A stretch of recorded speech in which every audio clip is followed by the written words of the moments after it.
Hello everyone and welcome to Felix's Space Time. In today's video, I have an interview with Bob Hines, the pilot on the SpaceX Crew-4 mission to the International Space Station. If you like this video, make sure to like and subscribe, and also check out my Patreon page. I've redone the tiers for video early access. Patreon is an amazing way to support my channel. Thank you so much to everyone who's already signed up. Enjoy the video.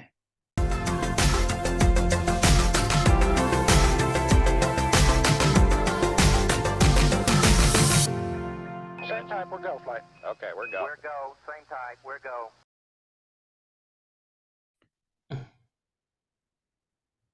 Thank you so much for coming on here for an interview today.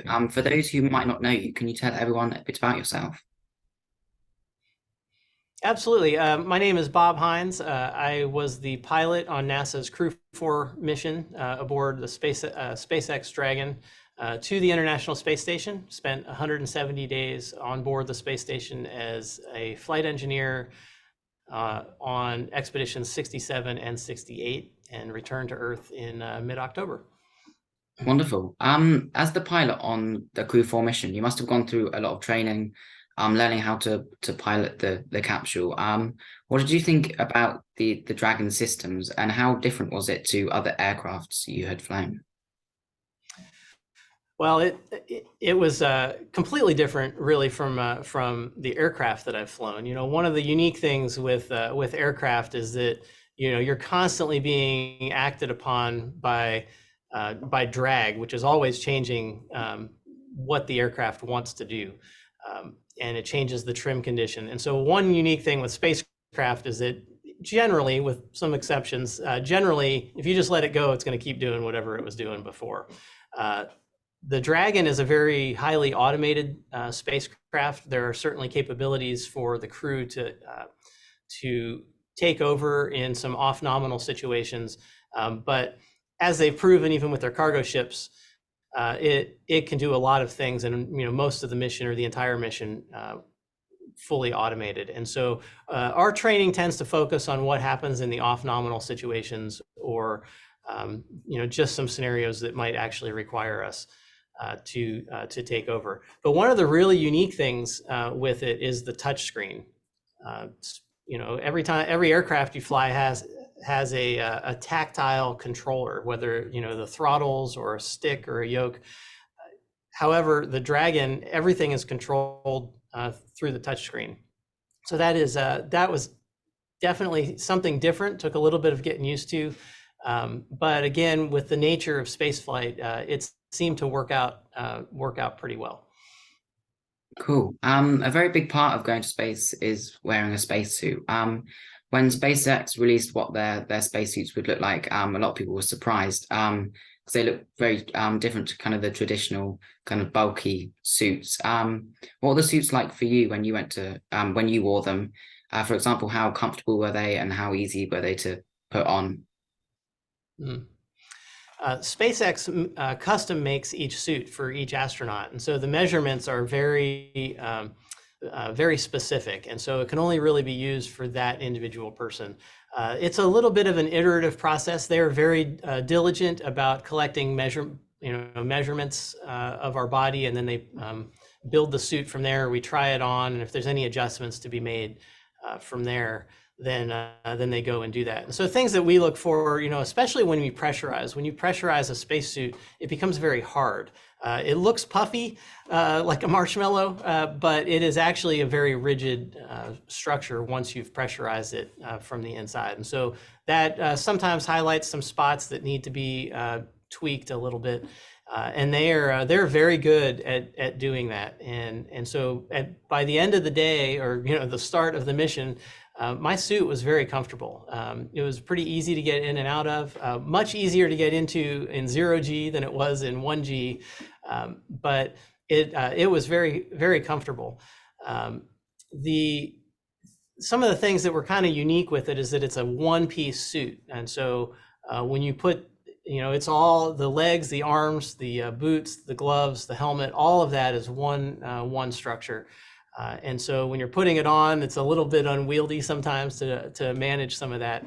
But once you get it on, it's a pretty comfortable suit, considering some of the other pressure suits that I've had the chance to wear. Cool. After training as an astronaut candidate, you were assigned to the Exploration Office, where you worked as the astronaut technical lead for Orion. What did that job entail you doing?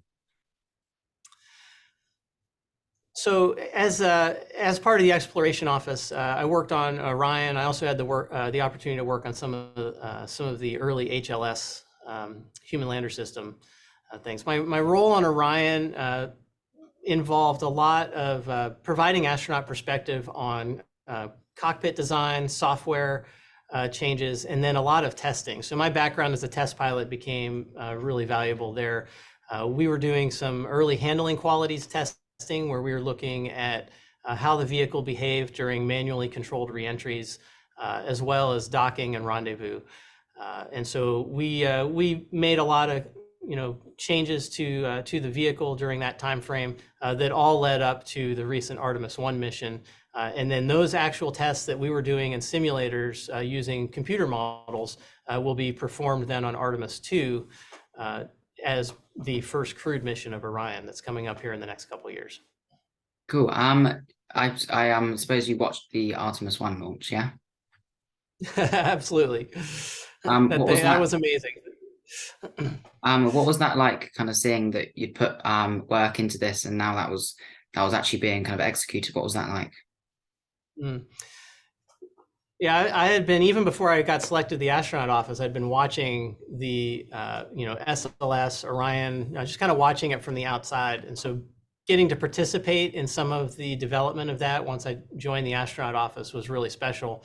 And then just like the thousands and thousands of people that have worked on it from across the country, every state in the union has some contribution to Orion and SLS. And so all of us felt a huge sense of pride watching that thing come off the pad and really go through the entire mission with such a high success rate. That was really special. And then, obviously seeing those pictures that Orion was sending back from beyond the moon, where you have the moon and the Earth in the frame, is just showing, it's showing what our goal and our objective is and what we all have our sights set on. And so that was just really, really special. And to know that, that I had a small part in that, and to, see what the amazing things that the teams have been doing and how much success they had at that was just really awesome. Wonderful. I can't wait for the next Artemis launch with humans on board. Here, here. Yeah, that's going to be amazing. Yeah. How well did you get on with the rest of your crew while you were in space with Crew-4? We were really fortunate with our crew. We had, Samantha Cristoforetti, who's an Italian astronaut flying with ESA, the European Space Agency, and then 3 Americans with myself, Chet Lindgren, and Jessica Watkins. And Jessica and I were in the same astronaut class together. We did a lot of our astronaut candidate training together, and so we were very familiar with each other. And then Chell and I have known each other for a long time. And so it's really special to kind of get to spend that much time with all of them. And we've all had some connection in the past with each other. Jessica and Samantha did a NEMO mission, an underwater analog mission. And so we became a fairly close-knit crew pretty quickly. And so it was just a really, really special to get to spend that much time with that crew. And everybody in our crew really likes to laugh and have fun, and we don't take ourselves too seriously. So we had a great time. And then our 3 cosmonaut crewmates that were up there with us, they were just amazing. Some of the most generous people that I've ever met. And it was just really special getting to spend, 6 months up there with that crew. Was just something I'll never forget. Cool. Another question about kind of spending time with your crew. A lot of people think that the International Space Station is very cramped. There's not much room kind of inside. How did you find the ISS? How did you find the ISS while you were up there? I wondered about that as well, because our mock-ups down here that we have, they're kind of disjointed, and so it's hard to get a feel for how much space there actually is in the vehicle. But as soon as you remove gravity, a lot of the space that you can't use in a mock-up instantly becomes available, because all that vertical space over your head you can use. And then there's the whole Russian segment. And so we would almost not even see our Russian colleagues for almost a whole week until we made a conscious effort to, get together and do dinner with them on Fridays or things like that, because they would be down in their section working and we would be in our section. And in the USOS segment, there's so many modules that really there's only one person in a module at any given time. One person may be exercising or in the cupola, one person in the lab, one person in the Japanese module. And so we'll pass people occasionally, but in general, there's so much space in there that you don't really notice it. And sometimes you can feel a little lonely if you're doing a really long project in a module that nobody else is coming through. You kind of have to go and check on people every now and then. Cool. Before your launch, what was it like saying goodbye to kind of family and friends, knowing that, you won't see them for another, what, like 170 days? Yeah, that's a good question. It was emotional, as you might expect. There's a bittersweet, there's this anticipation of achieving and getting to do this thing that you've dreamed of for your entire life. But then you're also leaving your loved ones behind, and that's hard on a number of fronts. One, yeah, you're leaving them and you're not going to see them for a long time. Two, for me, I love sharing experiences with people. And to not share this incredibly special experience with my family by bringing them along was pretty challenging. But we found ways to kind of share it with each other. We get to talk to each other every week with video chats and that kind of thing. And so that helped ease that burden a little bit. One interesting thing that I kind of observed after landing is that I kind of felt I had the sense that coming home, the ride home was more fun than the ride up. And then after the dust settled for a couple months, I realized that really they were both awesome. Going up and coming down were awesome. But there was a little bit of that emotional baggage that was there going uphill because we are leaving our families behind for so long. And there's so much kind of uncertainty and, all that stuff that's in front of us. Whereas coming home, you have the anticipation of seeing your loved ones again. And so it creates a little bit of a disparity between the experience of both of those. But going up and coming down were just absolutely spectacular. Wonderful. Kind of on the topic of coming back to Earth, what was that ride home like? Coming home was amazing. After deorbit burn, I had made a mental note to make sure that I take the chance to look out the window a couple times. The way the windows are oriented in the Dragon, they're not right in front of you. We have the displays, the pilot and commander have the displays right in front of us. And so you have to make a conscious effort to look toward the window. And I remember looking down as we crossed the west coast of the United States, and it just felt like we were screaming across the cloud tops. I mean, Mach 25 just is the fastest sensation of speed I think I've ever experienced. And as we got lower, we got faster and faster and faster. And then the G's start coming on, and 0.1 G felt like about 2 G's. Like, it was amazing. We thought the G meter was broken because our body hadn't had to, lift, support the weight of our own body for 170 days. So that eventually built to 4.5 G's, which obviously felt like an elephant sitting on your chest. And then as we, completed reentry and started coming almost vertically over our landing site, the G's start coming back down a little bit, and then the parachutes deploy. So the most beautiful sight, though, once you've been falling for that long, is seeing those orange and white parachutes against the blue sky. So it was absolutely spectacular. And then all the emotions kind of come out. You're like, wow, this is amazing! What a cool experience! And it's just kind of bringing this whole the whole mission to some sense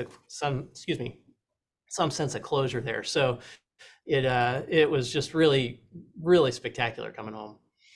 Yeah, would you ever go back to the ISS? Oh, absolutely. Maybe not right now. I'll take a little bit of time with family and friends and recuperate a little bit. But yeah, absolutely. It's such a special experience getting to spend that time with your crew, and then all the thousands of people that make that happen on the ground. It's just really humbling and really an honor to get to work with all of them and see the effort that goes on to keep the amazing thing that is the space station to keep that thing operating. You know, when you consider it's been up there for 20 plus years now, with, you know, continuous human presence that entire time, it is really a spectacular achievement. Yeah. What was it like working with SpaceX? Working with SpaceX is incredible. Their average age of their employees is much lower than it is here at NASA, and they just bring such an energy to things, and so it's a really good working relationship that we have with them.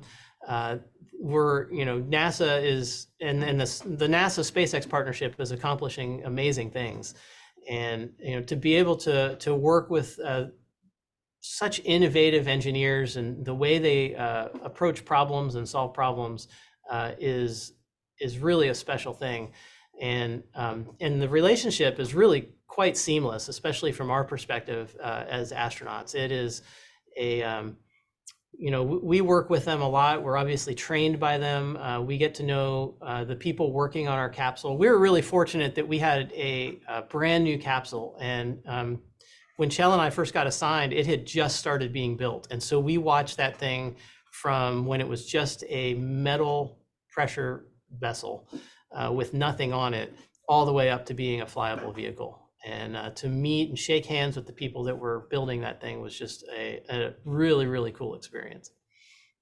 Wonderful. What are you doing nowadays, and what are your plans for the future? Well, our post-flight season lasts about 6 months, so I'm right in the middle of that. The first couple months of that are taken up by a lot of debriefs with all the different organizations, including SpaceX, and then the different organizations that we work with here at NASA, within NASA, as well as the science community. We go around and debrief, you know, things that went well, things that needed improvement, that we can do better for the next mission. And so that process, along with rehabilitation, we do a reconditioning when we get back, because our bodies haven't, you know, had to deal with gravity for a while. And so all of that takes about the first 2 months. And then the second portion of that is the kind of thing that we're doing right now. It's an opportunity for us to get to share that experience with people. And so, you know, that's why it's such a cool thing to get to speak with you. I'll get to go to my high school at some point and talk with them, you know, and just other places that we get to go and share the experience and share the amazing things that the space station program and that NASA and our international partnerships are doing. Wonderful. That's all the questions I have for you today. Thank you so much for coming on here for an interview. Thank you so much for, you know, inspiring loads of people. And I hope you have a wonderful rest of your day. Well, thank you so much. Thank you for what you're doing. I thank you for your questions. It is really great to spend time with you, and I look forward to seeing you out in the Twitterverse. Thank you. And I hope you have a wonderful rest of your day. All right. You too. Take care. Thank you so much for watching. If you enjoyed this video, don't forget to like and subscribe. Bye.